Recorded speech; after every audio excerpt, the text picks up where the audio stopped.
ఈరోజు 14వ వచనంలో నుంచి మనం చూసినట్లయితే యేసుక్రీస్తు మరొక శిష్యుడిని ఎన్నుకోబోతున్నాడు. ఆ శిష్యుడు ఎవరు అంటే సుంకరి అయినటువంటి మత్తయి. చూడండి, ఇంతవరకు ఏర్పాటు చేయబడిన శిష్యులు ఎవరు కూడా పిలిచిన వెంటనే ఏ విధమైన అభ్యంతరాలు పెట్టలే. ఎప్పుడైతే ప్రభు వారిని మరి మిమ్మల్ని మనుషులు పట్టే జాలలుగా చేస్తానని చెప్పి దేవుడు ప్రభు అక్కడ వారిని పిలిచాడో, వారు వెంటనే తమ వలల్ని, తమ తండ్రిని, తమ బంధువుల్ని, తమ ఆ యొక్క పనిముట్లు అంటే వలలు, తర్వాత ఆ యొక్క బోట్స్ ని కూడా అక్కడ వదిలిపెట్టేసి ప్రభుని వెళ్ళి వెంబడించిన సందర్భాన్ని మనం చూసాం. మరి ఇక్కడ ఇంకొక ఆయన గవర్నమెంట్ ఆఫీసర్ ఉన్నాడు. ఎందుకంటే ట్యాక్స్ కలెక్టర్. ట్యాక్స్ కలెక్టర్ అంటే ఈ యొక్క గ్రామీణ ప్రాంతాల్లో మరి ఇంటి పన్ను, కరెంటు బిల్లు, ఆ తర్వాత ఇంకా రకరకాలైనటువంటి పనులు వసూలు చేసేటువంటి ఉద్యోగం ఏంటి అంటే ఈయన కొంచెం బలపడినటువంటి వ్యక్తిగానే మనకు అర్థమవుతుంది. ఎందుకు అంటే సుంకరులు ఎప్పుడు కూడా ఆ యొక్క ప్రజల మీద ఎక్కువనే వసూలు చేస్తారు. ఎందుకంటే గుత్తదారుడైనటువంటి మరి జక్కైన గురించి కూడా మనం చూడొచ్చు. అతను కూడా మరి అన్యాయంగానే ప్రజల దగ్గర కొంత డబ్బును వసూలు చేసిన సందర్భాన్ని ఆయన ఒప్పుకుంటాడు. అదే ఈ యొక్క వ్యక్తి మరి లేవి, ఇతను ఎక్కడ కూర్చున్నాడు? ఇప్పుడు ఆఫీసుకు పోయాడు. ఆఫీసుకు పోయి ఆ యొక్క మెట్ల దగ్గర కూర్చున్నాడు. అంతేనా? ఆ యొక్క మెట్ల దగ్గర కూర్చున్నప్పుడు యేసు ఆయన చూసి నన్ను వెంబడించమని అతనితో చెప్పగా అతను మరుమాట ఏమి కూడా చెప్పలే. ఆయన్ని వెంటనే ఉన్నపాటుగా వెంబడించినట్టుగా మనం చూస్తున్నాం. చూడండి, ఈ యొక్క పరిచయుల యొక్క, శాస్త్రుల యొక్క, సద్దుకైన యొక్క అవగాహన ఈ సుంకరుల గురించి ఎలా ఉన్నదండి? వీళ్ళు ఏమంటారు?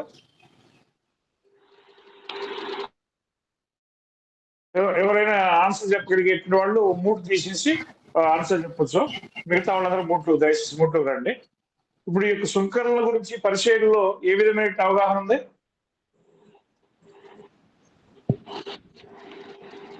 ఐడియా లేకపోతే ఒకసారి వచ్చిన భాగానికి పోదాం. లూకా సువార్త 18వ అధ్యాయానికి పోదాం.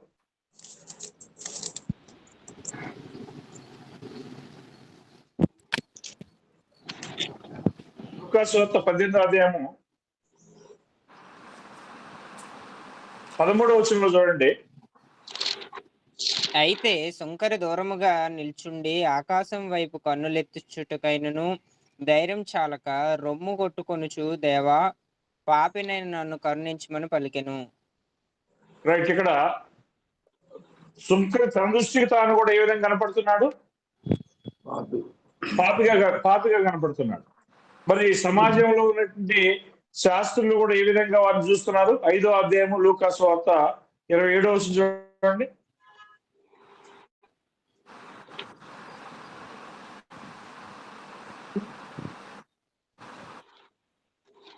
అటు పిమ్మట ఆయన బయలుదేరి లేవి అను సుంకరి 5:30 చదువుదాం. 5:30 పరిసయ్యులను వారి శాస్త్రులను అది చూచి సుంకరులతోనూ పాపులతోనూ మీరేలా తిని త్రాగుచున్నారని ఆయన శిష్యుల మీద సనిగిరి. అంటే ఎవరిని చూసి ప్రభు ఎవరితో సహవాసం చేస్తున్నాడు ఈ సందర్భంలో? పాపులతోనూ సుంకరులతో. సుంకరుల్ని ఉద్దేశించి వారు ఏ విధమైనటువంటి అవగాహన కలిగి ఉన్నారంటే పాపులుగా చూస్తున్నారు. ఎందుకు పాపులుగా చూస్తున్నారంటే సమాజంలో వాళ్ళే ప్రజలకి కొంత, అంటే ఒక 100 రూపాయల పన్ను అయితే వీళ్ళు ఒక 50 రూపాయలు ఎక్కువగా వసూలు చేసుకోవటమో లేదా 10 రూపాయలు ఎక్కువగా వసూలు చేసుకోవటమో చేసేవారు. కాబట్టి దాన్ని చూసి వీళ్ళు ఏ విధంగా వారిని చూసేవారు? పాపులుగా వారిని చూసేవారు. కాబట్టి అలాంటి పాపి అయినటువంటి సుంకరుని ఆయన తన శిష్యుడిగా చేసుకోవడాన్ని వీళ్ళు చూశారు. చూసి వెంటనే ఏమన్నారంటే ఆయన శ్రమతో మొదలుపెట్టేశారు. ఎప్పుడైతే ఈ యొక్క మత్తయి ప్రభు యొక్క శిష్యుడిగా అంగీకరించబడ్డాడో వెంటనే అతను ఒక విందు చేసినట్టుగా కూడా మనకు ఆధారాలు ఉన్నాయి. ఆ కాలంలో మరి ప్రభువుకి భోజనం పెట్టగలిగి తనతో వచ్చినటువంటి వారికి కూడా భోజనం పెట్టగలిగేటువంటి సమర్థత కలిగినటువంటి ఒక ఆర్థికమైనటువంటి సమర్థత కలిగినటువంటి వ్యక్తిగా కూడా మత్తయి ఉన్నట్టుగా మనం చూస్తున్నాం. అంతేనా? 15 వచ్చింది చూడండి.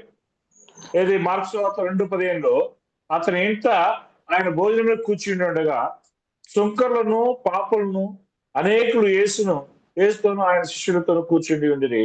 అట్టి వారు అనేకులు అక్కడ ఉండిరి. వారు ఆయన్ను వెంబడిస్తూ వారేది. ఇక్కడ ఎలాంటి సమాజంతో ప్రభువు వెంబడిస్తూ వస్తున్నాడు అంటే ప్రభు ఎలాంటి సమాజం ప్రభువుని వెంబడిస్తూ వస్తున్నారు? సుంకర్లు పాపులు కదా.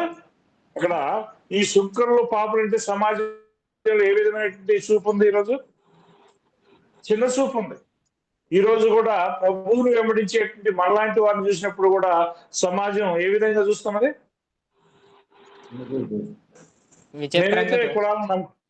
నేనైతే కులాలను నమ్మనండి. అప్పుడు ఈ యొక్క సమాజం మేము ఉన్నత కుటుంబాలకు చెందినటువంటి వారము లేదా అగ్రవర్ణాల వారము అని చెప్పుకునేటువంటి వారి మధ్యలో ప్రభువుని నమ్మేటువంటి మనల్ని చూసి ఏమనుకుంటున్నారు? వాళ్ళు పాపులు, వాళ్ళు దళితులు, వాళ్ళు మరి ఈ సమాజంలో తక్కువ రకం కలిగినటువంటి వాళ్ళు, కాబట్టి వాళ్ళు ఆ ప్రభువుని ఎన్నుకుంటారని చెప్పి అనుకుంటారు.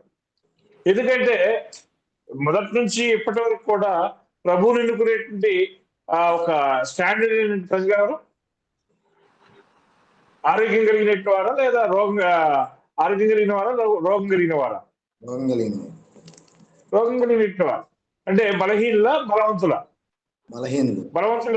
బలవంతులు ఎప్పుడు కూడా నాకు సమృద్ధిగా ఉన్నది, నాకు ఎవరు అవసరం లేదని చెప్పి అనుకుంటారు కదా. కాబట్టి ఇక్కడ అనేక మంది పాపులు, అనేక మంది సుంకరులను ఆయన వెంబడిస్తూ ఉన్నప్పుడు వాళ్ళు ఒక హేయమైనటువంటి భావం వచ్చింది. ఎవరిలో వచ్చింది? ఆ యొక్క అంటే ఆ దినంలో యేసుక్రీస్తు బోధిస్తున్నటువంటి బోధలకు వ్యతిరేకంగా ఉన్నటువంటి వారు ఏం చేస్తున్నారంటే ఈయనెందుకు పాపులతోనూ సుంకరులతోనూ మరి పాపం వారితో ఉంటున్నాడు అని చెప్పి ఆయన మీద వారు సనుక్కోవటం మొదలుపెట్టారు. చూడండి, సహజంగా ప్రజలు ఏం చేస్తుంటారంటే మరి తక్కువ వర్గాల వారిని స్టార్టింగ్ నుంచి చిన్న చూపి చూసేవారు. మీరు ఒక ఉదాహరణ చూసినట్లయితే మరి దేవుడు ఏం చేస్తాడంటే యోనాని పంపిస్తాడు. ఎక్కడ పంపిస్తాడు యోనాని? నినివే పట్టణం పంపిస్తాడు. నినివే పట్టణ ప్రజలందరూ ఎలాంటి వాళ్ళు? నినివే పట్టణ ప్రజలందరూ ఎలాంటి వాళ్ళు? అంతే. చూడండి ఒకసారి నినివే యోనా పుస్తకం 1వ అధ్యాయం పోదాం. యోనా పుస్తకం 1వ అధ్యాయంలో వీళ్ళందరూ ఎలాంటి వాళ్ళు చూడండి. నినేవే పట్టణస్థుల దోషం నా దృష్టికి ఘోరమాయన గనుక నీవు లేచి నినేవే మహాపట్టణమునకు పోయి దానికి దుర్గతి కలుగునని ప్రకటించుము. నినివేలో ఉన్నటువంటి జనాంగం అంతా కూడా ఎలాంటి వాళ్ళు అంటే పాపులు లేదా దోషులు. అప్పుడు దోషులైనటువంటి వాళ్ళు ఆ దోషంలోనే పోవాలి, అలాగే నశించిపోవాలని చెప్పి ఆశించినటువంటి వాళ్ళు ఎంతమంది? దేవుడు పాపుల్ని అందరినీ ప్రేమించాడా లేదా పాపులు నశించిపోవాలని కోరుకున్నాడు? కానీ యోనాని పోయి నువ్వు ఆ దేశంలో లేదా పట్టణంలో వాక్యం బోధించమని చెప్పంటే ఏం చేశాడు? ఆయన పారిపోయాడు, వేరే ప్రాంతానికి పారిపోయాడు. పారిపోయినప్పుడు దేవుడు వదిలిపెట్టాడు.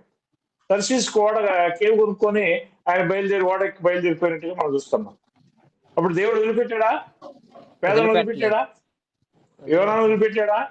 యోనాను తీసుకొచ్చాడు. అదే పనిలో మళ్ళా తీసుకొచ్చి అక్కడ బోధించమని చెప్పి ఆయనకి ఆజ్ఞ ఇచ్చినట్టుగా మనం చూస్తాం. కానీ యోనా బోధించాడు. ఏమని బోధించాడు? ఇంకా 40 దినాల్లో ఈ యొక్క నినివే పట్టణం అనేది నాశనం కాబోతున్నది, కాబట్టి మీరు ఏం చేయండి, మారుమనసు పొందండి అని చెప్పి వారికి ప్రకటించడం జరిగింది. వాళ్ళు మారుమనసు పొందారా? నినివే పట్టణస్తులు మారుమనసు పొందారా లేదా? మారుమనసు పొందారు. పొందిన తర్వాత కూడా యోనా యొక్క అవగాహన ఎలాగుంది వారి మీద? యోనా యొక్క మైండ్ ఎలాగుంది? వీళ్ళు ఎప్పుడు నాశనం అవుతారా అని చెప్పి ఊరు బయట ఏం చేశాడు? ఎదురు చూస్తూ ఉన్నాడు. ఎదురు చూస్తూ ఉన్నప్పుడు దేవుడు ఆయనకు ఒక మంచి పాఠం నేర్పుతాడు. ఏంటి ఆ పాఠము? దేవుడు ఆ యొక్క యోనాను చూసి అడుగుతాడు, యోనా అంటే మంచి మణిటాండ్లో ఒక సొసైటీని పుట్టిస్తాడు దేవుడు. సొసైటీని పుట్టించిన తర్వాత ఆయన సొసైటీ కింద చల్లగా హ్యాపీగా చేరదీరుతాడు. చేరదీరిన తర్వాత ఆ రాత్రి మళ్ళీ ఆయన సొసైటీని ఎండపూ చేస్తాడు ఒకే రోజులో. ఎండపూ చేసిన తర్వాత యోనాను చూసి అడుగుతాడు, యోనా ఈ యొక్క సొసైటీ ఎండిపోయిన వల్ల నీ కోపం కావాలంటే మరణమగినంతగా నాకు కోపం కావాలంటాడు. ఎందుకయ్యా? నువ్వేమైనా సొసైటీ నాటావా? నువ్వేమైనా నీళ్లు పోసావా? నువ్వు ఎత్తలేదు, నువ్వు నాటలేదు. అది ఒక రోజులో వచ్చి ఒక రోజు పోయినట్టు ఆ యొక్క సొసైటీ విషయమై నువ్వు అంతా మరి బాధపడుతున్నావే. మరి 120,000 మంది కంటే జనాంగం యొక్క నినివే పట్టణం ఉన్నారు కదా, వాళ్ళందరినీ ఎవరు సృష్టించారు? 1,20,000 మంది కంటే జనం అక్కడ ఉన్నారు కదా, మరి వాళ్ళందరినీ ఎవరు సృష్టించారు? నేను సృష్టించాను కదా. అప్పుడు నాకు బాధ ఉండదా వాళ్ళు నశించిపోవటం కదా? ఏ యొక్క పాపే నశించిపోవటం దేవుడు కోరుతున్నాడా? కోరుకోవట్లేదు. ఏమండి? అందరూ చూడండి ఇక్కడ. దేవుడు కోరుతున్నాడు. అవును, 2 పేతురు 3:9 వచ్చి చూడండి.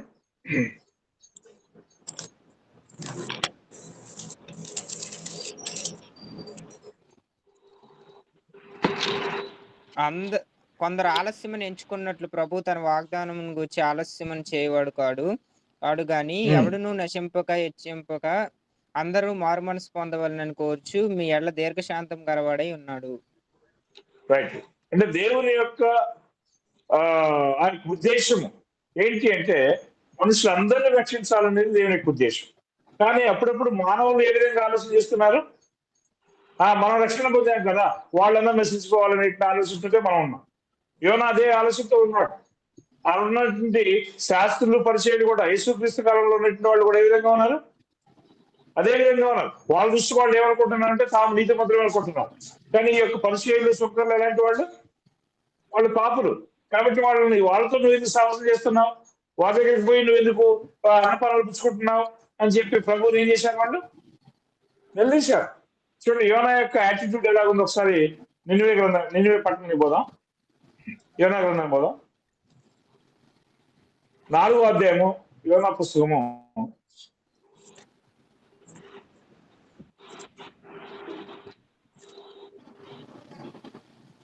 యోనా పుస్తకం 4వ అధ్యాయము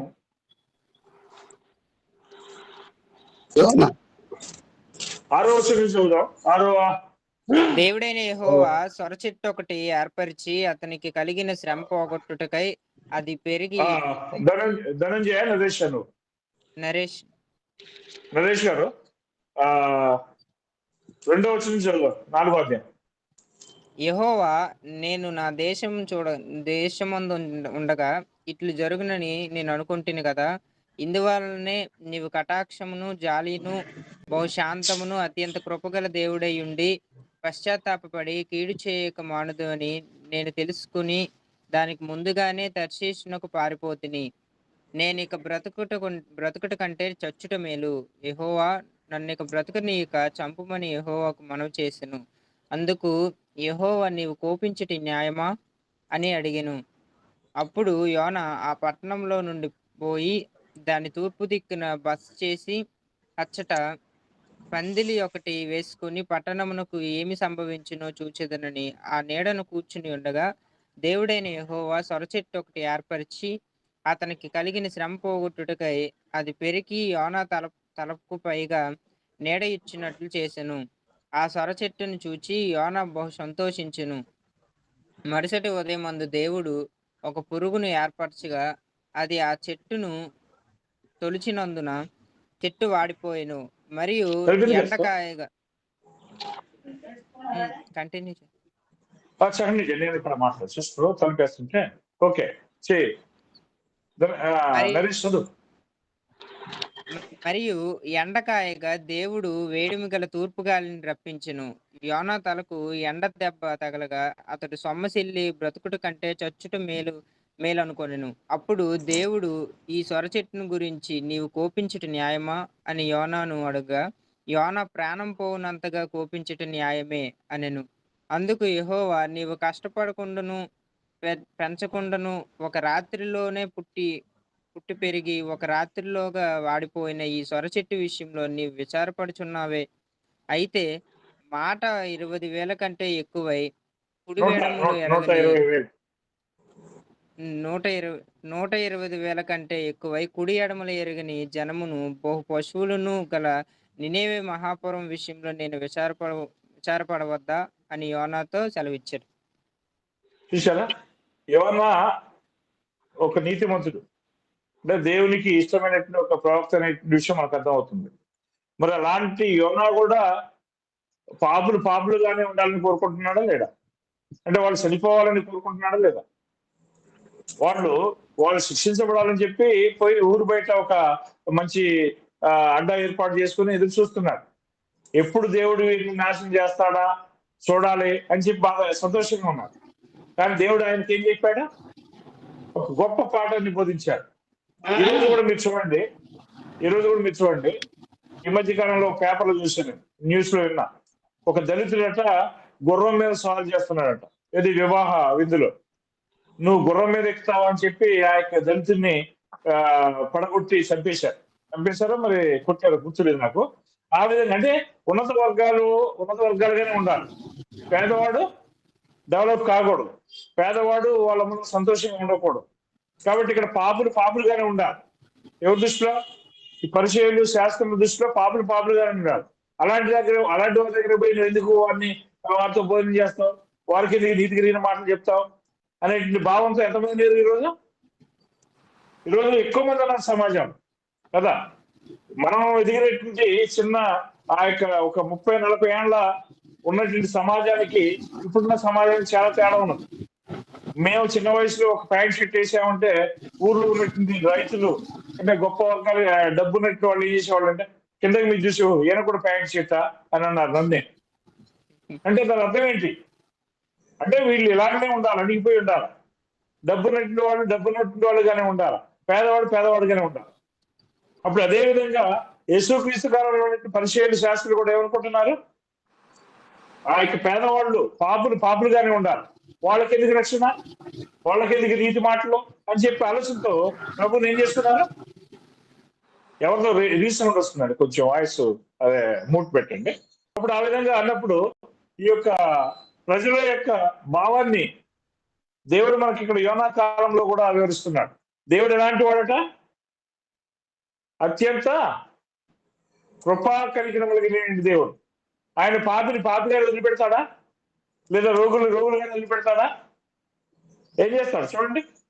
ఇక్కడ అంటాడు, అయ్యా నాకు నీ గురించి తెలుసు, 2వ వచనం అంటున్నాడు, నేను నా యొక్క దేశంలో ఉండగానే ఇలా నువ్వు చేస్తావు సరే నాకు తెలుసు ఆయన, నువ్వు నన్ను బాగున్నప్పుడు నాకు డౌట్ వచ్చేసింది, అందుకని నేను ఒక టికెట్ కొనుక్కొని నేను తర్శీసుకు పారిపోయాను, మళ్ళా తీసుకొచ్చి నువ్వు ఇక్కడే పెట్టాడు ఆయన, మళ్ళీ నేను వచ్చి ప్రయోజనం ఉంది, వాళ్ళు బోధించి ప్రయోజనం ఉంది, వాళ్ళు మార్మల్స్ పొందారుగా, మరి నువ్వు వాళ్ళని నశించకుండా ఏం చేస్తున్నా ఎదురు చూస్తున్నావు అని చెప్పి మాట్లాడుతున్నాడు.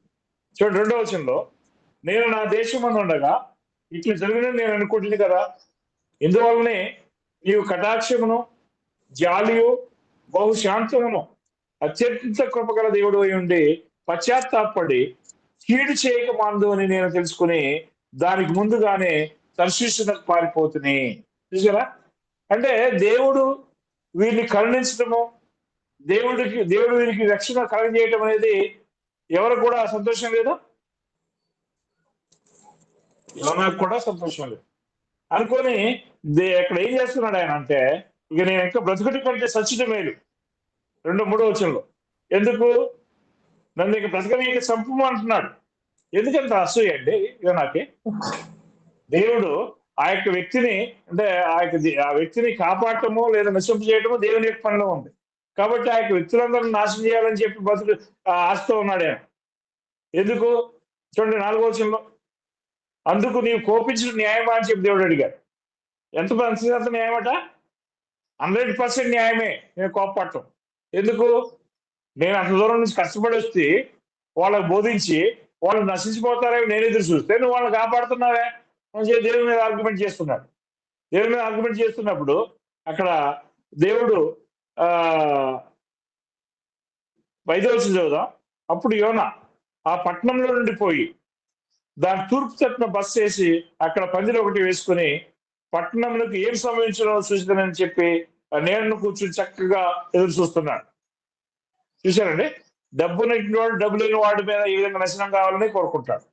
నీతిమంతుడు పాపి ఇప్పుడు కూడా పాపంలోనే ఉండాలని కోరుకుంటాడు కదా. అప్పుడు అదే విధంగా ఇక ఎదురు చూస్తున్నాడు. ఏమని? ఎప్పుడో దేవుడు వీళ్ళు నాశనం చేస్తాడు, త్వరగా వీళ్ళు నాశనం అయిపోతారు, నా కళ్ళు సంతోషపడతాయి అని చెప్పి ఆశపెడుతున్నాడు. అప్పుడు దేవుడు ఏం చేశాడు? దేవుడు ఒక పురుగును పుట్టించి అతను వేసుకున్న సొరసెట్ని ఏం చేశాడు? వాడిపోయినట్టు చేశాడు. 7వ వచనం. 8వ వచనంలో మళ్ళా ఏం చేస్తాడంటే ఆ యొక్క యోనాకి వేడి కలిగించినట్లుగా దేవుడు తూర్పు గాలిని ఒకటి రప్పిస్తాడు. ఆ వేడిగాడు పుట్టించాడు. పుట్టించినప్పుడు ఏమంటాడంటే, నేను బ్రతికిటి కంటే సచ్చట మేలు అని చెప్పి అనుకున్నాడు. అంత వ్యసన పడిపోతున్నాడు, అంత బాధపడుతున్నాడు. నీకేందయ్యా నష్టం? దేవుడు అడుగుతున్నాడు, నీకేం నష్టం? నేను వారిని సృష్టించాను, వాళ్ళకి భోజనం పెట్టేది నేనే, వాళ్ళకి ఆయుష్ ఇచ్చేది నేనే, వాళ్ళని కాపాడేది నేనే, మళ్ళీ వారిని బ్రతికించేది కూడా నేనే. ఇప్పుడు నీకెందుకు అంత కష్టం అని చెప్పి యోనాకి బోధిస్తున్నాడు. అప్పుడు దేవుడు అడుగుతాడు 9వ వచనంలో, ఈ స్వరశక్తిని గురించి నీవు కోపించిన న్యాయమా యోనా? చెప్పు నువ్వు. నేనే కదా దాన్ని పెంచాను, నేనే మళ్ళీ దాన్ని ఓడగొట్టాను కదా. మరి నువ్వేమో అసలు దానికి నీళ్లు పోయవైతివి, ఆ విత్తనం తీసుకొచ్చి నాటవైతివి, దాన్ని నువ్వు పెంచవైతివి కదా. అదంతలోనే వచ్చింది, అదంతలోనే పోయింది, మరి దాని విషయమే నీకెందుకు అంత బాధ అని యోనాకి పాఠం బోధిస్తాడు. అప్పుడు యోనా ఏమంటున్నాడంటే, నా ప్రాణం పోగినంతగా కోపించడం నాకు న్యాయమే అంటాడు.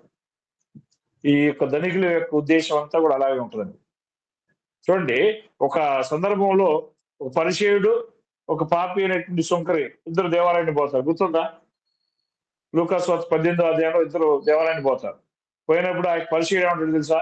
అయ్యా, నేను పాపులో లేను, నేను వారానికి 2 సార్లు ఉపవాసం ఉంటున్నాను, నా 10వ భాగం ఇస్తున్నాను, ఆ తర్వాత నేను ఈ యొక్క పాపుల వల్ల లేను, దొంగల వల్ల లేను, దోసుకునే వారి వల్ల లేను, కనీసం నా పక్కన ఉన్నట్టు చూశారా ఈ యొక్క పాపి అని సుంకరి, ఈ సుంకరి వల్ల కూడా నేను ఉండమందుకు నీకు కృతజ్ఞతాస్తులు చెల్లిస్తున్నాను అంటాడు.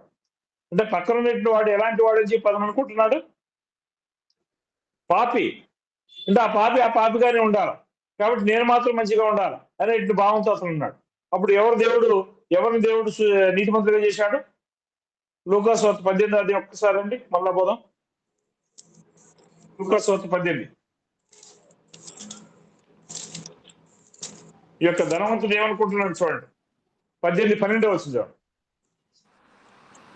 వారమునకు 2 మార్లు ఉపవాసం చేయొచ్చు, నా సంపాదన అంతటిలో 10వ వంతు చెల్లించుచున్నానని తనలో తాను ప్రార్థించుచుండెను.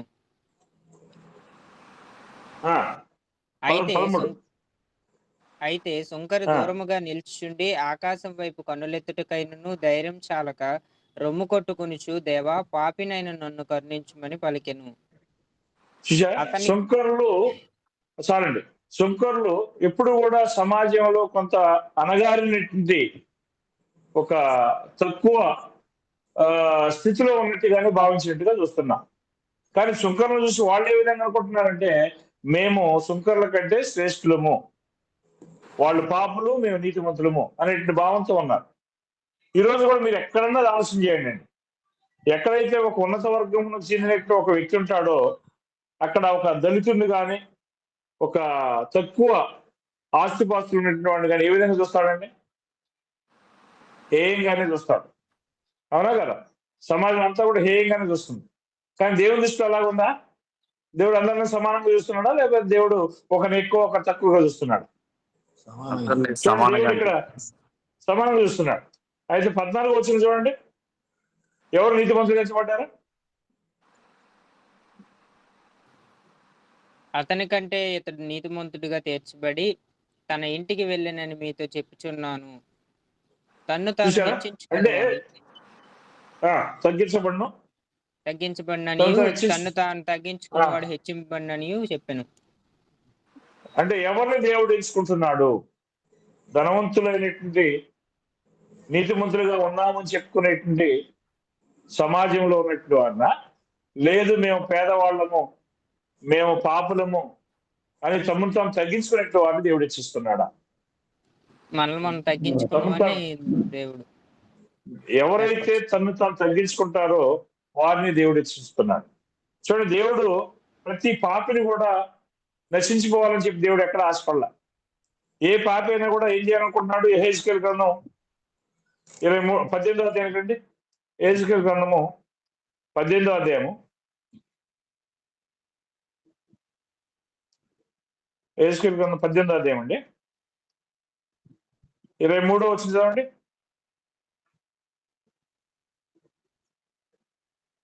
యెహెజ్కేలు గ్రంథం 18:23. దుష్టులు మరణము నొందుట చేత నాకేమాత్రమైన సంతోషము కలుగునా? వారు తమ చూసారా? ప్రవర్తనను చదవండి, కంటిన్యూ. వారు తమ ప్రవర్తనను దిద్దుకొని బ్రతుకుటయే నాకు సంతోషము. ఇదే ప్రభువు యెహోవా వాక్కు. సమాజం ఎలాగుందండి?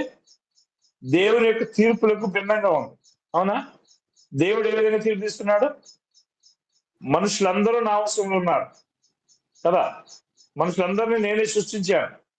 ఎవరు పాపం చేయటం విషయమై మానకుంటారో లేదా పాపాన్ని వదిలిపెట్టకుంటారో వాడే మరణిస్తాడు. కానీ పాపం చేసినటువంటి వాడు నేను మార్గం పొందుతానంటే దేవుడు ఎవరైనా శిక్షిస్తున్నాడా? సంతోషిస్తున్నాడా? ఏమంటున్నాడు? దుష్టులు మరణం నొందుట చేత నాకు ఏమాత్రమేనో సంతోషం కలిగినా వారు తమ ప్రవర్తనను దిద్దుకుని బ్రతుకుటే నాకు సంతోషము. ఇదే ప్రభువుకి యెహోవా వాక్కు. 30వ వచనం 31వ వచనం అక్కడే 33. కాబట్టి ఇశ్రాయేలీయులారా, ఎవని ప్రవర్తన బట్టి వానికి శిక్ష విధింతును. మనస్సు త్రిప్పుకొని మీ అక్రమములు మీకు శిక్ష కారణములు కాకుండానట్లు వాటన్నిటినీ విడిచిపెట్టుడి. మీరు జరిగిన 30. మీరు జరిగించిన అక్రమ క్రియలన్నిటినీ విడిచి నూతన హృదయమును నూతన బుద్ధియు తెచ్చుకొనుడి. ఇశ్రాయేలీయులారా, మీరెందుకు మరణము నొందుదురు? ఇదే ప్రభువు యెహోవా వాక్కు. 32. మరణము నొందుటను బట్టి నేను సంతోషించువాడును కాను. కావున మరి మనస్సు త్రిప్పుకొనుడి, అప్పుడు మీరు బ్రతుకుదురు. ఇదే ప్రభువు యెహోవా వాక్కు. చూశారండి? అంటే దేవుడు ఏ పాపిని కూడా వారి పాపాల్లోనే చనిపోవాలని దేవుడు ఎక్కడా ఆశపడలే. కానీ ఈ పరిచయులు సుంకర్లు మాత్రం వాళ్ళ దగ్గరికి నువ్వు పోవటం ఏంటి? నువ్వు ఎట్లాగా అంగీకరించావు కదా. నీ దగ్గరకు వచ్చి వాక్యాన్ని బోధిస్తే ఈయన విదేశీ దేవుడు, ఆయన దగ్గర మనం పోయేది ఏంది, ఆయన వచ్చి మనకు చెప్పేది ఏంది అని చెప్పి నువ్వు అనుకుంటావు కదా.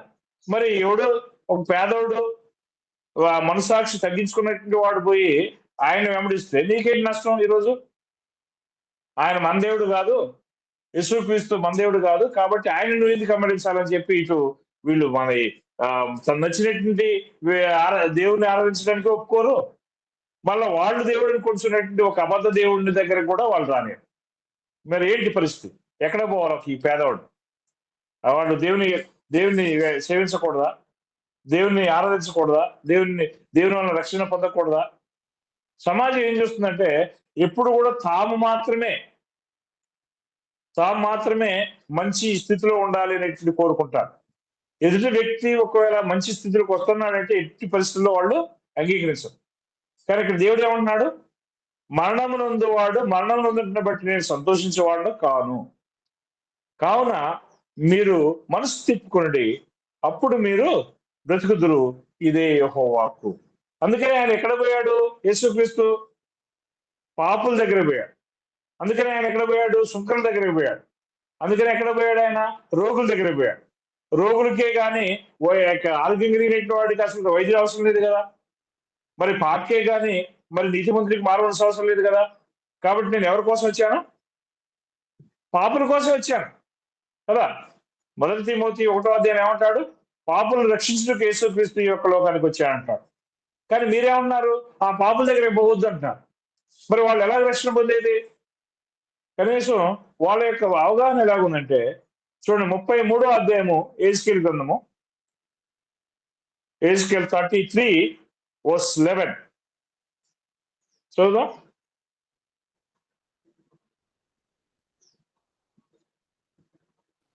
33:11. కాగా వారితో ఎట్లనుము, నా జీవము తోడు దుర్మార్గుడు మరణము నొందుట వలన నాకు సంతోషము లేదు. దుర్మార్గుడు తన దుర్మార్గత నుండి మరలి బ్రతికుట వలన నాకు సంతోషము కలుగును. కాబట్టి ఇశ్రాయేలులారా చదువు చదువు.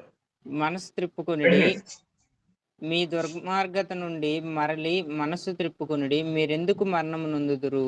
ఇదే ప్రభువు యెహోవా వాక్కు.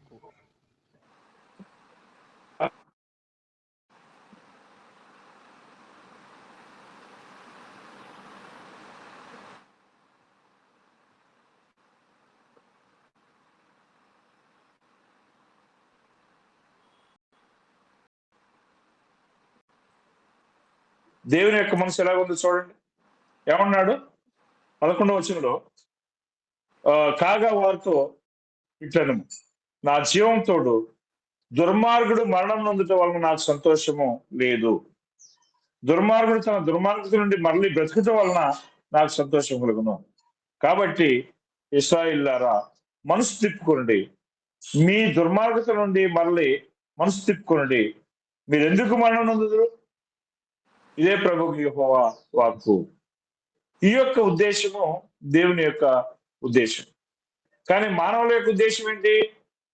మానవుడు పాపిగా ఉన్నటువంటి వ్యక్తి పాపిగానే ఉండాలి. వాడు మారుమనసు పొందడం మానవుడు సాటి మానవుడికి ఇష్టం లేదు. మనం యోనాను చూసాం. అదేవిధంగా ఇశ్రాయేలు యేసుక్రీస్తు కాలంలో ఉన్నటువంటి ఇశ్రాయేలు శాస్త్రుల యొక్క ఉద్దేశాన్ని చూస్తున్నాం, పరిచర్య యొక్క ఉద్దేశం చూస్తున్నాం. నువ్వు ఎందుకు వాళ్ళ దగ్గర పోయి తింటాడుతున్నావు? వాళ్ళు అలాగనే వాళ్ళ దగ్గర పోయి తింటాడటం వల్ల వాళ్ళ కొంత మరి ఒక ధైర్యం అనేది వస్తుంది కదా, ఎందుకు పోతున్నాం అని చెప్పి ఆయన నిలదీసినప్పుడు ఆయన చెప్పినటువంటి విషయము మనం చూస్తున్నాం అక్కడ. చూడండి, దేవుడు ఎప్పుడు కూడా పాపుల్ని నశించిపోవడానికి దేవుడు ఎప్పుడు కోరుకోవాలి. మనకు తెలుసు అది. యోహాను సువార్త 3:16 తెలుసు కదా, దేవుడు లోకాన్ని ఎంతో ప్రేమించాడు. లోకం అంటే అక్కడ ఏంటండి?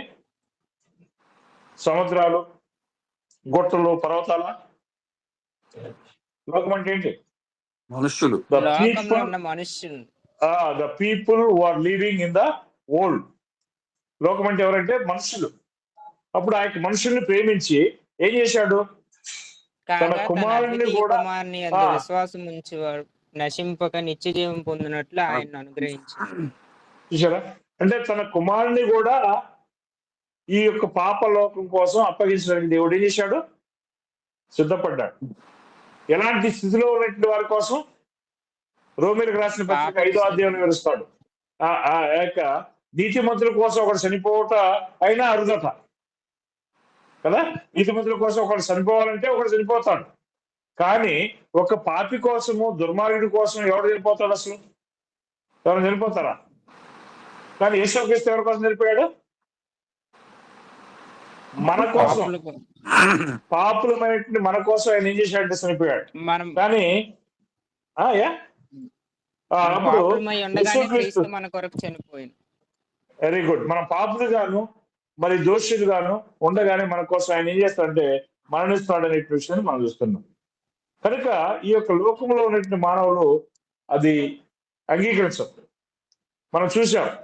ఎక్కడ చూసాము? రెండవ పేతురులో చూసాం.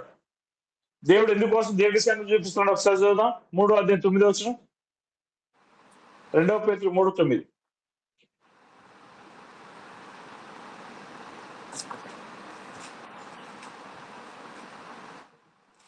ఎవరైనా చదువుతున్నారా? కొందరు ఆలస్యమని ఎంచుకున్నట్లు ప్రభు తన వాగ్దానం గురించి ఆలస్యం చేయవాడు కాడు గాని ఎవడును నశింపవలనని హెచ్చరింపక అందరూ మారు మనసు పొందవలనని కోరుచు మీ ఎడల దీర్ఘశాంతము గలవాడై ఉన్నాడు. చూసారా? అంటే దేవుని యొక్క ఉద్దేశం ఏంటి? ఎవరు మొదటి తిమోతి 2:4 చదవండి.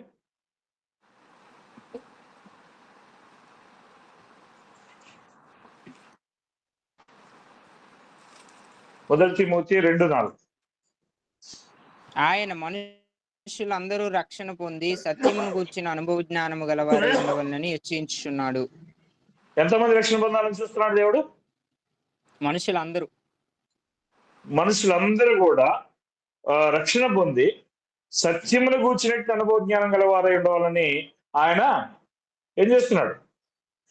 ఎదురు చూస్తున్నాడు. కానీ మనుషులు ఏమనుకుంటున్నారు? నశించిపోయినటువంటి నశించే స్థితిలోనే ఉండాలి, పేదవాడు పేదవాడి స్థితిలోనే ఉండాలి, పాపి పాపిగానే చనిపోవాలి, ఎవడు కూడా మారుమనసు పొందాల్సిన అవసరం లేదనే భావంతో ఈ యొక్క పరిచయాలు ఉన్నారు. ఇప్పుడు మనం పాఠానికి పోదాం, అంటే మెయిన్ సబ్జెక్ట్ పోదాం. ఇదే మెయిన్ సబ్జెక్ట్, కానీ దాంట్లో మొదటగా మళ్ళా ఆ మార్క్స్ వార్త పోదాం. మార్క్స్ వార్త 2:17 అవుతుంది చూడండి.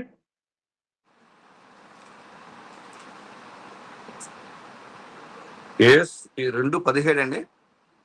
అవునండి. యేసు ఆ మాట విని, రోగులకే గాని ఆరోగ్యం గలవారికి వైద్యుడు అక్కర్లేదు, నేను పాపులనే పిలువచ్చును గాని నీతిమంతులను పిలువ రాలేదని వారితో చెప్పాను. ఎందుకు యేసుక్రీస్తు యొక్క మాట స్టేట్మెంట్ చేయాల్సి వచ్చింది అని అంటే, 16వ వచనంలో వారు ఏ విధమైనటువంటి సనుగులు చేశారు? చదవండి 16వ వచనం. పరిసయ్యుల్లో ఉన్న శాస్త్రులు ఆయన సుంకరులతోనూ పాపులతోనూ భోజనం చూచి, ఆయన సుంకరులతోనూ పాపులతో కలిసి భోజనం చేయుచున్నాడేమని ఆయన శిష్యులను అడుగగా, అంటే ఇక్కడ వాళ్ళ యొక్క భావన ఏంటి? పాపి పాపిగానే ఉండాలి. ఏంటి? మేము దుర్మార్గులం ఎట్లాగా, మేము దుర్మార్గంగా ఉంటాం. ఏంటి? మాకు మేము ఉండే స్థితిలో మమ్మల్ని ఉన్నాయి. ఆ పాపి నశించిపోయే స్థితిలో ఉన్నాడు కాబట్టి వాడిని అట్నే ఉన్నాయి. నువ్వు వాళ్ళ దగ్గరికి ఎందుకు పోతున్నావు? వాళ్ళతో ఎందుకు భోజనం చేస్తున్నావు? వాళ్ళతో ఎందుకు త్రాగుతున్నావు అనేటువంటి భావంతో వాళ్ళు ఉన్నారు. మనం ఇప్పుడు చూసాం కదా, దేవుని యొక్క జడ్జిమెంట్ ఏ విధంగా చూసాం, ఏ విధంగా చూసాం కదా. యోనా విషయమై చూసాము, ఆ తర్వాత యెహెజ్కేలు గ్రంథంలో చూసాము, ఆ తర్వాత 2వ తిమోతిలో చూసాము, 2వ పేతురులో చూసాము, మొదటి తిమోతిలో చూసాము. దేవుడు ఎంతమందిని నశించుకోవాలని కోరుకుంటున్నాడు? ఎవరన్నా నశించుకోవడం దేవుడికి ఇష్టమేనా? ఇష్టం కాదు. కాబట్టి ఆయన ఎక్కడికి వచ్చాడు అని అంటే, రోగం కలిగిన వారి యొద్దకు వచ్చాడు. వారిని పిలవచ్చింది కానీ నేను నీతిమంతులు పిలవడానికి రాలేదని చెప్పి ఆ యొక్క స్టేట్మెంట్ చేయడం జరిగింది. అప్పుడు మనం చూసినట్లయితే 2వ దెస్సలోనికీయులకు రాసిన పత్రిక, 2 దెస్సలోనియన్స్, 2వ దెస్సలోనిక తీసారండి.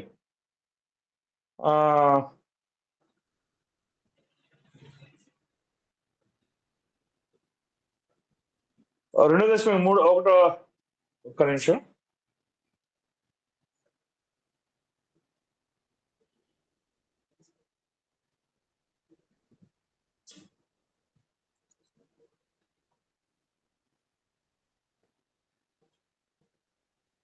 రెండో దశలోనిక 1వ అధ్యాయం తీయండి.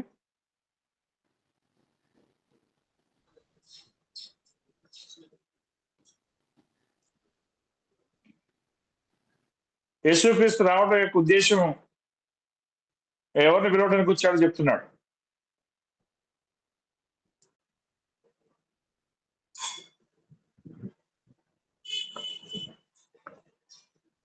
రెండో దశలోనిక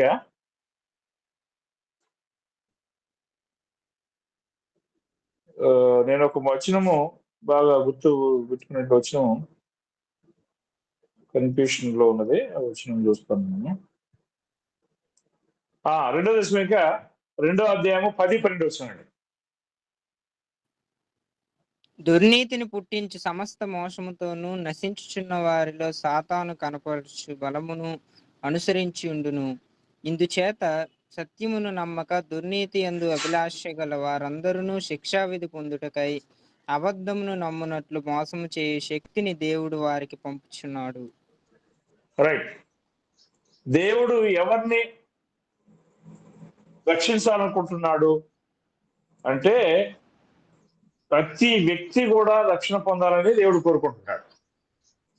కానీ ఏ వ్యక్తి అయితే మారు మనసు పొందడానికి ఇష్టపడ్డో ఆ వ్యక్తిని ఏం చేస్తున్నాడు దేవుడు? చూడండి, ఇక్కడ నశిస్తున్న వారు తాము రక్షించబడటకై దేవుడు ఏం చేస్తున్నాడు? సత్య విషయమైన ప్రేమను వారికి అందిస్తున్నాడు. 9వ వచనం ఉందా? నశిస్తున్న వారు తాము రక్షించబడటకై సత్య విషయమైన ప్రేమను వారికి ఇస్తున్నాడు. కానీ వీరేం చేయట్లేదు. వారు దాన్ని అవలంబించకపోతున్నారు. వారు దాన్ని ఇష్టపడకపోయినందు వలన అప్పుడు ఆ యొక్క సాతాను ఏ విధంగా ఉంటుందంటే, సాతాను యొక్క రాక వారి రాక అంటే సాతాను యొక్క రాక అనమాట. అబద్ధ విషయమైన సమస్త బలంతోనూ, నానా విధమైన సూచికలతోనూ, మాత్కార్యములతోనూ ఉంటుంది.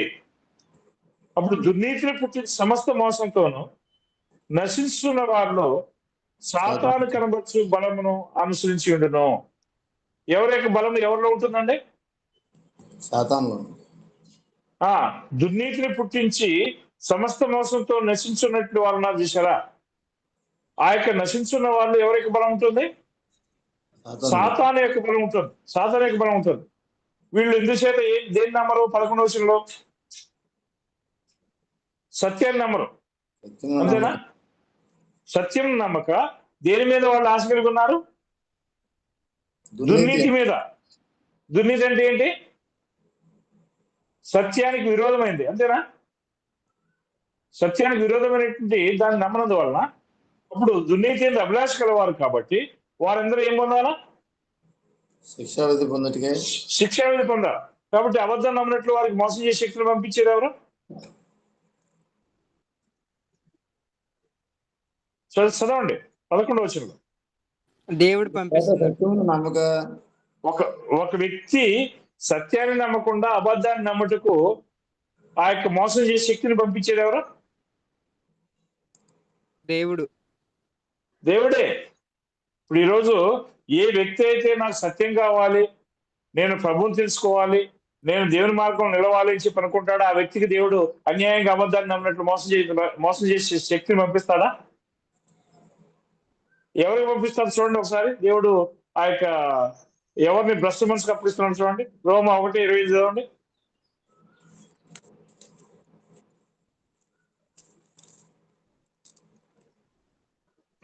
1:28 రోమా.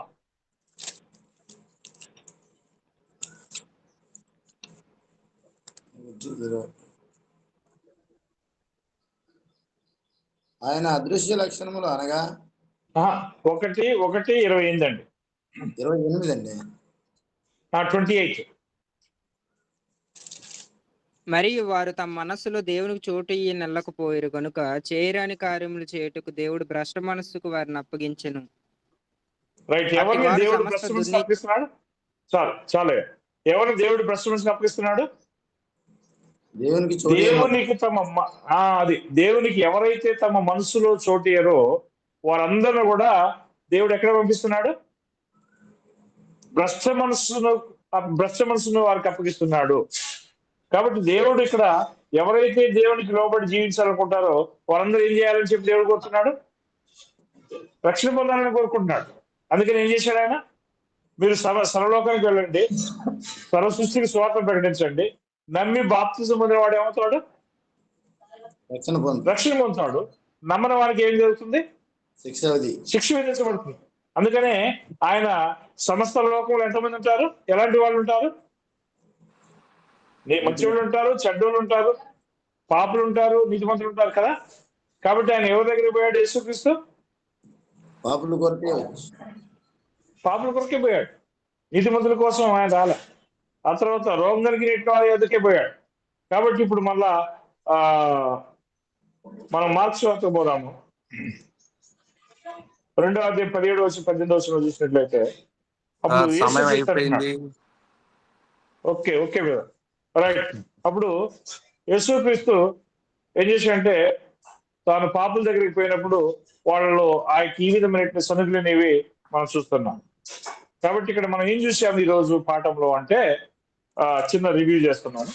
మనం ఏం చూసాము అని అంటే ఒక పాపిని దేవుడు ఆ పాపిగానే ఉండాలని కోరుకోవట్లేదు. ఆ పాపి కూడా మారుమనసు పొంది రక్షణ పొందాలని దేవుడు కోరుకుంటున్నాడు అనే విషయాన్ని మనం చూసాం. కాబట్టి ఈరోజు మనం కూడా ఇదే విధమైన ఉద్దేశంతో ఉండాలి. ఎవరన్నా పాపం చేసేట వాళ్ళు మనకు కనపడ్డారా, వాళ్ళని మనం ద్వేషించొద్దు. వాళ్ళకి అవసరమైతే ఏం చేయాలి? మనం అవసరమైతే మనం వారికి దేవునికి వాక్యాన్ని అందించి వారిని రక్షణ పొందినట్లుగా వారికి సాయం చేయటం అనేది మరి అవసరమైనది. ఆ విధంగా చేయనట్లుగా మనం ప్రయత్నం చేద్దాం. ఓపికతో ఉన్నట్టు మీ అందరికి కూడా ప్రభు